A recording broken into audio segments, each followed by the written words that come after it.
Have you ever stood in a room full of family, expecting love and fairness, only to have your world upended by a single announcement? I thought my parents saw me as their equal, but one vibrant Mardi Gras night in New Orleans shattered that belief. Our French Quarter townhouse buzzed with the energy of our annual family party, the air thick with the scent of jambalaya, powdered sugar from beignets, and the faint tang of bourbon drifting from the open balcony. The living room was alive with laughter, colorful masks, and the brassy wail of a jazz band echoing from the street below. I adjusted my feathered masquerade mask, smiling as my parents mingled, their sequined costumes catching the light. At 30, I, Olivia, ran our family's boutique hotel chain's marketing, while my younger brother, Ethan, handled operations. We'd grown up sharing everything, secrets, dreams, even the weight of Dad's hotel empire. But tonight, Ethan's grins were too wide, his glances too smug, and my parents' warmth felt forced. As the party hit its peak, Dad raised his glass, the room quieting under the glow of fairy lights. "We have an announcement," he said, his voice heavy. "The $2.5 million trust fund. Your mother and I are giving it all to Ethan." The words hit like a Mardi Gras float crashing through my chest, the music's rhythm fading to a dull hum. Mom's eyes avoided mine. Ethan's smile twitched, and my aunts and uncles froze, their beads clinking softly. The beignet's sweetness soured in my throat, my hands trembling on my mask. "Why?" I managed, my voice cracking. Mom stepped forward, her face tight. "Ethan's proven himself, Olivia. He's the future of the business." Ethan leaned back, his mask glinting with triumph. I stumbled toward the balcony, the jazz band's wail mocking me as I gripped the railing, the humid air heavy against my skin. I didn't argue. I slipped back into the party, my smile forced, the bourbon's sharp scent burning my nose. Why would they cut me out? I'd poured my heart into the hotels, designing campaigns that doubled our bookings. Something was wrong. The next day, I accessed Ethan's laptop, left open in his office at the hotel. My heart raced as I found a hidden email thread with a consultant named Tara, secret plans to sell off hotel assets, forged documents claiming Ethan was the sole trustee, even a text about a bonus for her help. One email struck like a lightning bolt. "With Olivia out, the $2.5 million is ours, Tara." My vision blurred, the scent of chicory coffee in the office now bitter. Ethan wasn't just taking my share.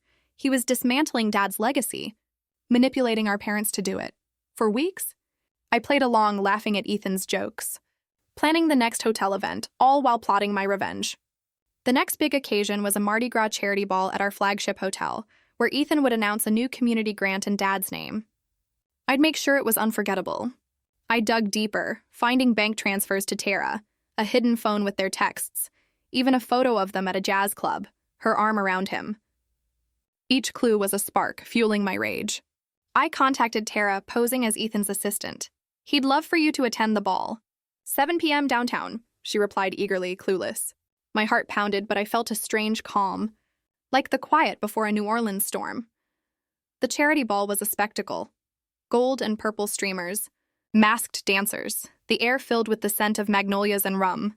Ethan was radiant, working the crowd in a jester costume, while Tara arrived, her mask sparkling, her eyes searching for him. I waited until Ethan took the stage, his voice booming as he unveiled the grant, the projector glowing behind him. Then I signaled my assistant, who I'd clued in, and the screen flickered. Instead of grant details, it showed their emails, their texts, and that jazz club photo, blown up for all to see. The room fell silent, the clink of glasses stopping dead. Ethan's voice faltered, his eyes darting to the screen. Tara's face paled, her mask slipping to the floor. I stepped to the microphone, my voice steady. "Thank you, Ethan, for showing us what family really means." Guests gasped, Mom's eyes filled with tears and Dad's face hardened with shock. Tara bolted and Ethan stood frozen, the spotlight exposing every lie. I thought exposing him would heal the wound in my heart. As the crowd dispersed, Ethan grabbed my arm, his voice desperate. "Olivia, you don't understand." I pulled away, my voice cold. "I understand you betrayed us all." I left him there, the French Quarter's vibrant chaos glowing outside as I stepped into the night. But the victory felt hollow.